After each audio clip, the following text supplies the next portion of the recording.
Hello and welcome to my Mastering a UK 2025 Christmas special recap and review. My name is Mastering a Homie, content creator and the host of Mastering a Homie's recap and review podcast, where I talk about TV, music, celebrities, and so much more. If you're listening on Spotify and it's your first time listening, please follow the podcast, download the episode, and hit the notification bell so you don't miss any news when a new episode drops out. Or if you're watching this on YouTube like a normal video, then please subscribe to the YouTube channel and turn on the notification bell so you don't miss any of my uploads. And remember, you can always follow me on my socials, my Instagram, which is at Mastering a Homie, and my YouTube, which is Mastering a Homie, so which you'll be able to see in the thumbnail of this podcast, if you're listening on Spotify, of course. But we've got a lot to talk about today because the Mastering UK is officially back. Well, sort of, you could say, because last night we had the Christmas special, and let me tell you, it was absolutely fantastic. You know, we had 4 contestants. We had Mistletoe, Goose, Figgy Pudding, and Santa's Sack, and we had 4 guests on there. We had Sue Pollard, Christopher Biggins, Leslie Joseph, and of course the legend himself, Basil Brush. Yep, you heard me right, Basil Brush. And honestly, I mean, I love Basil Brush. I grew up watching him when I was young, and he's just, what a legend he is. He's absolutely fantastic. But it was a fantastic episode and special. And can you believe that next week we've got the Mastering UK's big return? I cannot wait. The costumes this year are amazing. And once we get the official photos out, the HD quality ones, I'm going to be doing a video on that or a podcast. So please stay tuned for that on both my YouTube channel and my podcast so you don't miss out on it. So without any further ado, let's get straight into the Christmas special recap. So we're just going to go through every single contestant in the order they were eliminated in. So we'll start with the person who was eliminated first in the face-off, and then we'll go on to we'll talk about the winner at the end. So if that makes sense. So first contestant I'm going to talk about is the Goose, or Goose Laying, who performed I Saw Mummy Kissing Santa Claus by the Jackson 5. And let me tell you, I wanted this performance to end the moment she started to sing, and it was it was terrible. It was absolutely terrible, to say the least. I'm sorry, but I mean, first, that song, I think I've heard that song quite a few times. It was the Jackson 5 version. And we had someone in the back being Santa Claus. We had another bird there. I don't know what on earth he was being there. But let's just say this was not vocally a great performance at all, to be honest. So, that's what I have to say. It wasn't a great performance at all. But she was the one who voted out first in the face-off, and she was revealed to be none other than Dame Maureen. I forgot her name. I apologize. I forgot her name already. Dame Maureen. That's what we're call it. Dame Maureen, who I've never heard of before, but she's an actress, comedian, and TV personality. I mean, when she took off the mask, I had zero idea who she was. Never saw a day in my life.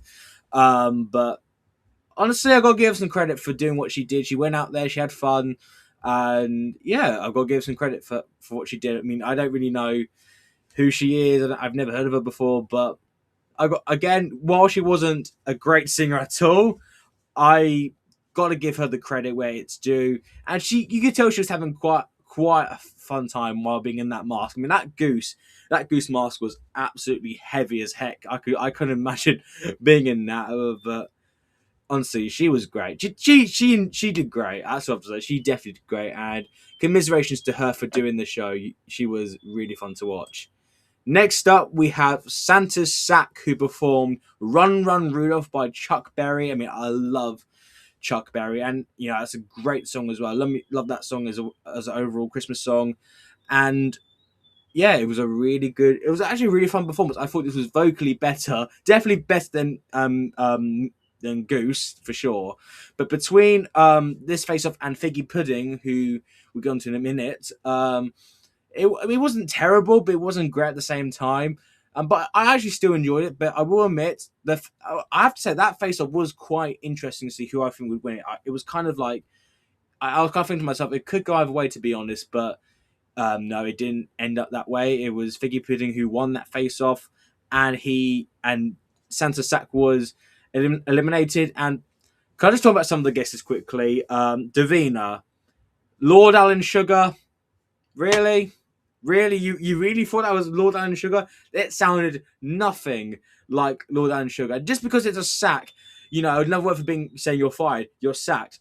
Okay, that could be a reference, but vocally it sounded nothing, and I mean nothing like Lord Alan Sugar. One bit at all. Oh goodness gracious, Davina! Sometimes these guesses, they really go full on stretching on these guesses. Sometimes on the show, it's pretty interesting.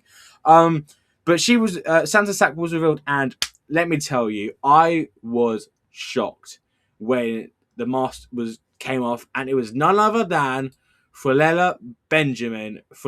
I can't pronounce her name probably, but Florella Benjamin from Playhouse, and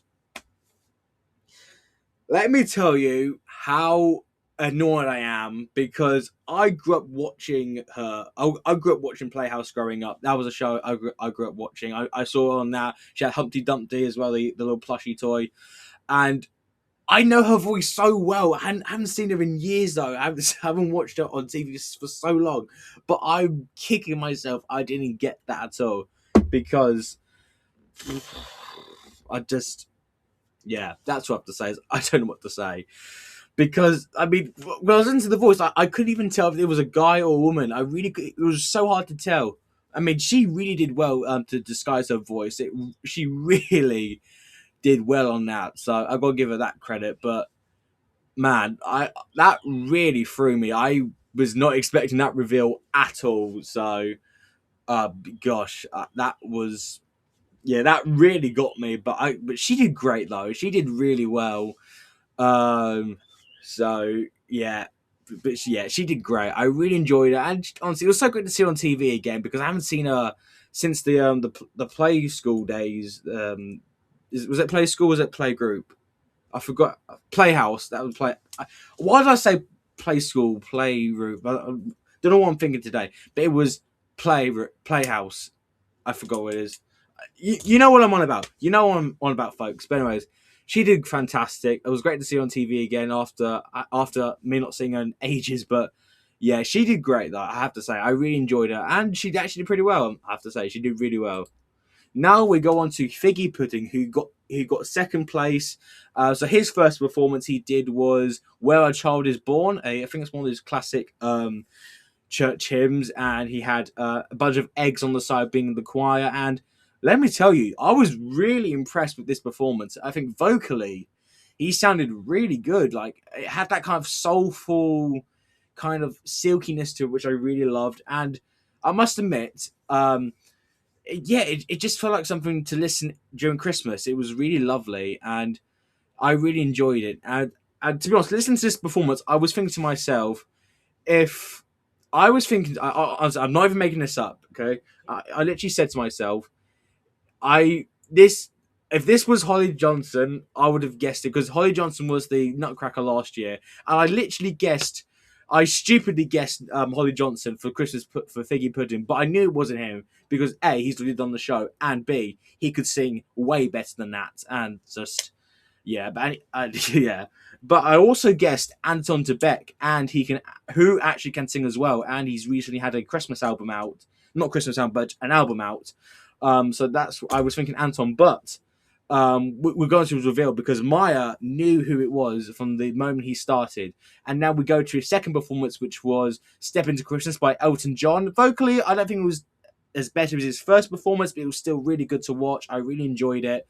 But it we did find out who it was, and let me tell you, I was completely thrown off at this point, but Maya got it straight away. It was none other than Scott Mills, and he did fantastic, honestly. Maya got him right, which was awesome, and I have to say, vocally, as singing wise, he actually did pretty well. Like, I mean, I must admit, maybe he didn't want, maybe the second one, it didn't sound quite as good, but the first one, when he did "A Child Is Born," that actually sounded really good. So, yeah, I gotta give him credit for that. And I briefly know who he is. I've heard of him. I've listened to him on the radio before, but I wouldn't have recognized his voice, from the singing or anything. I mean, the clues are so cryptic, to be honest, and But there's one contestant that we'll talk about who I knew instantly, which we'll go into in a minute. But yeah, I thought that Scott did really well. I think he sang pretty well. Overall, he had a pretty nice singing voice. So definitely the credit for there. And yeah, I thought he was really fun to watch. And I think he was just honestly, you could tell he was having the best time there. So I really commend him for doing the show, for like the one-off special. Honestly, he did great. I really enjoyed seeing. I know I keep saying that quite a lot, but it's a Christmas special, so there's not much to talk about because everyone's unmasked. So there's no much point to talk about here. Excuse me. Excuse me. But anyways, he did great. Honestly, I really enjoyed seeing him, and so that's what I have to say on him. Maya got it right, which was awesome. Now let's talk about the winner of. Well, you can see him now. Yeah. So let's talk about Mistletoe, who won the Christmas special. So his first performance was "Fairy Tales of New York" by the Pogues, which is literally my favorite Christmas song of all time. And I thought he sang it really well. He actually sounded pretty good. Then his second performance was another Christmas classic, which was "Last Christmas" by George Michael and Wham. I mean, another Christmas classic. And by the way, the fact that we lost George Michael about 9 years ago is just really tragic. Like, he passed away on Christmas Day 9 years ago, which is so sad. And I'm a huge George Michael fan, not only as a singer, but he was a great human being. He did so much donations for charity, and his talent was just amazing. And a talent we lost too soon. But let me tell you, the moment he started to sing, I knew instantly who it was. And the judges all said it, and even Joel was like, "Yeah, it's this person," which everyone started laughing about because that apparently he was breaking the rules apparently. Which, I mean, I can't diss Joel for saying that because he clearly knew who it was, and I think we all did. And it was none other than Dermot O'Leary from X Factor. And I mean his voice, that voice was too recognizable. I could literally hear his voice. I couldn't hear anyone else apart from his. It's one of those rare occasions where that I could instantly recognize a contestant just by their voice alone. The two that really did it for me was Michael Owen when he was Donuts in Series 3, and Macy Gray, who was on last year, which we're not going to get into that, okay? We're not going to talk about Macy Gray right now. That's another video or another episode, okay? So for those who are wondering, we're not going there today. We're not going there. But yeah, honestly, Dermot did so well, and to see him win as a big Mistletoe, honestly, was fantastic. You could just tell he had the best time there, and again, he was loving it, and I'm so happy he did it because Dermot was someone I really wanted to see on the show, and he actually sang really well. When he did the Pogues, he actually sounded pretty good, and I must admit, I think him doing that song was probably the biggest giveaway as well because the Pogues are Irish. They have Irish music. Dermot is half Irish, so the gears in the head are whirling already. But yeah, it was so obvious. It was so obviously Dermot, which I think anyone could recognize his voice within a second. But honestly, he did fantastic, and I'm so glad he did the show, especially for the Christmas special, because he was fantastic.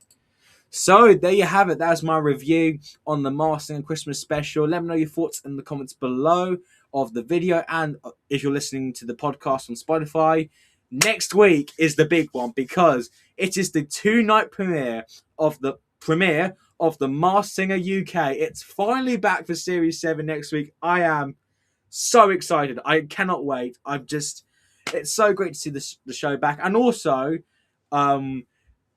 after that is the premiere of the Masked Singer America, which is for season 14. Again, I'm so excited for those two versions to come back, and then we're going to go on from there. Honestly, I can't wait. I cannot wait for the show to come back. It's going to be amazing. And from the trailer shown during the special last night, we saw quite a few backgrounds being shown, and also Davina seeming to get emotional, actually tearing up after Moth's performance. So I've got high hopes for Moth. I think she's going to be very good. But once we have the official names for the not the official names, but the official photos for the costumes for the upcoming series, I'm gonna be doing a video on that, breaking down all the costumes, and I will also be doing that um for season 14, so don't miss out on that as well. But anyways, thank you so much for listening to this episode of my review on the Masked Singer Christmas special recap and review podcast. Be sure to comment your thoughts below, download the podcast, follow the podcast on Spotify, and do all that jazz. It would mean a lot to me. But anyways, thank you so much for listening to this episode, and of course, I will see you guys next time.